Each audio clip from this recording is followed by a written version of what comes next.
Bien, dans cette vidéo, je vous propose de s'exercer au développement d'expressions en se servant des identités remarquables. Bon, les identités remarquables servent à raccourcir un peu les développements. Quand on a x plus 7 au carré, on peut le développer sans identité remarquable. On peut écrire x plus 7 fois x plus 7 et développer avec la distributivité comme on faisait en quatrième. Et on y arrive. Bon, l'avantage des identités remarquables, c'est qu'elles raccourcissent le calcul, c'est pour ça qu'on va les utiliser. Mais bon, ça, c'est pas leur principal avantage. En fait, les identités remarquables, ça sert surtout à factoriser. Quand je vous conseille de voir le cours sur la factorisation sur les identités remarquables, et c'est là la vraie utilité. Mais bon, on va quand même s'entraîner à développer les expressions suivantes par identité remarquable pour trouver comment on peut y arriver plus vite que par la distributivité simple. Eh bien, avant de le faire, je vous propose de vous remémorer les identités remarquables. Alors, mettez la pause un instant et essayez de vous rappeler quelles sont la première, la deuxième et la troisième identité remarquable. Eh bien, la première identité remarquable, c'est a plus b au carré égale a au carré plus 2ab plus b au carré. Ça veut dire, si j'ai quelque chose, si j'ai une expression qui ressemble à a plus b au carré, eh bien, je peux la développer d'un seul coup en écrivant a au carré plus 2ab plus b au carré. Voilà. La deuxième identité remarquable, elle ressemble beaucoup à la première, mais il est très important de remarquer les différences entre la première et la deuxième. La deuxième, c'est a moins b au carré. Et cela donne en développant a carré moins 2ab plus b au carré. Attention, le dernier plus reste plus. Ce n'est pas tous les plus qui deviennent moins. Il faut bien faire attention à comment sont placés les signes dans la deuxième identité remarquable.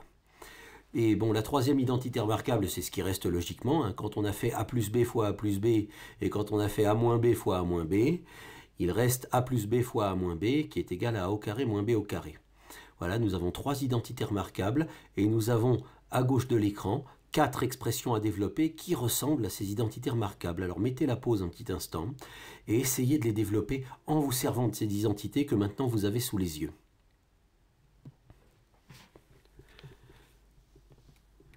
Vous êtes prêts? Bon, on va vérifier les réponses. Alors, commençons par la première, x plus 7 au carré. Alors la première chose que je me demande, c'est à laquelle des trois identités remarquables ça ressemble. Enfin, en fait, je me demande, est-ce que ça ressemble à une identité remarquable? Alors, à votre avis, est-ce que ça ressemble à une identité remarquable? Bien oui, ça ressemble à la première identité remarquable. Quand on regarde les trois identités remarquables, on voit que x plus 7 au carré ressemble à la première identité remarquable. Et pour bien voir ça, je vais réécrire la première identité remarquable au-dessus du x plus 7 au carré. Voilà, vous voyez, j'ai réécrit la première identité remarquable au-dessus du x plus 7 au carré. Et on voit que x plus 7 au carré, c'est comme a plus b au carré. La seule différence, c'est qu'à la place du a, eh bien, il y a x. Vous voyez, à la place du a, il y a x. Et à la place du b, il y a 7. Et que me dit ce qu'il y a à droite du signe égal? Eh bien, ça me dit que si je développe, je vais obtenir la même chose que a au carré plus 2ab plus b au carré, sauf qu'à la place du a, il y aura x, et à la place du b, il y aura 7. Eh bien, faisons-le petit à petit. On est censé obtenir pour commencer a au carré, et à la place du a, je vais écrire x, donc je vais obtenir x au carré. Le a au carré va devenir x au carré, puisque le a est devenu x. Ensuite, plus 2ab. Alors, qu'est-ce que ça veut dire 2ab? C'est 2 multiplié par mon a multiplié par mon b. Alors, mon a, c'était x, et mon b, c'était 7. Donc, je vais obtenir 2 fois x fois 7. Donc, je rajoute mon plus 2 fois x fois 7. Et ensuite, il reste plus b au carré. Mais je me rappelle qu'ici, mon b, il est devenu 7. Donc, je vais avoir plus 7 au carré. Voilà. Cette étape que je viens d'écrire, elle peut se simplifier. Cette première étape là de calcul, elle peut se simplifier parce que, regardez, x au carré, on ne peut pas tellement le simplifier, mais quand on voit 2 fois x fois 7, eh bien on peut multiplier 2 par 7. 2 fois 7, ça fait 14, et ça fera 14x. Et de même, quand on voit 7 au carré, on sait que 7 au carré, c'est 7 fois 7, et donc ça fait 49. Donc je peux écrire ça plus simplement, en simplifiant en x au carré plus 14x plus 49. Et voilà, c'est fini. C'est fini, j'ai développé x plus 7 au carré d'un seul coup en me servant de la formule. Et en fait, quand on a l'habitude, la première ligne bleue que j'ai écrite, on ne l'écrit pas du tout. hein, on écrit directement x au carré plus 14x plus 49, puisque l'idée dans les identités remarquables, c'est de développer d'un seul coup. C'est de pas passer par de ne pas faire toutes les étapes de la distributivité. Donc la première ligne en bleu que j'ai écrite, je l'ai écrite pour vous faire comprendre comment ça marche, mais en fait, en général, ensuite, quand on est habitué, on ne l'écrit pas du tout. Et je vais encore écrire avec deux lignes bleues, hein, les trois calculs suivants, mais bon, ben, après, je ne l'écrirai pas. Après, peut-être si je fais d'autres vidéos, j'écrirai pas du tout les lignes bleues, on va développer d'un seul coup, et c'est ce que je vous conseille de vous entraîner à faire. Bien, vous avez compris comment on fait? Eh bien, on va faire la même chose avec le deuxième calcul, 3x moins 5 au carré. Alors, première chose, est-ce que ça ressemble à l'une des trois identités remarquables? Eh bien, je peux dire que oui, ça ressemble à la deuxième identité remarquable. Il y a un moins, et puis un carré. C'est une différence de deux termes mis au carré. Ça ressemble à la deuxième identité remarquable. Et pour bien le voir, je vais réécrire la deuxième identité remarquable au-dessus du 3x moins 5 au carré. Voilà, vous voyez? Voilà, on voit que ça ressemble à la deuxième identité remarquable. Sauf que le A est devenu 3x. Le A a été remplacé par 3x. Et le B a été remplacé par 5. Eh bien, nous allons donc obtenir le A au carré moins 2AB plus B au carré, sauf que le A va être remplacé par 3x, et le B va être remplacé par 5. Alors, qu'est-ce que ça va nous donner, tout ça? Ben, je dois écrire A au carré en remplaçant mon A par 3x, hein, comme dans l'exercice.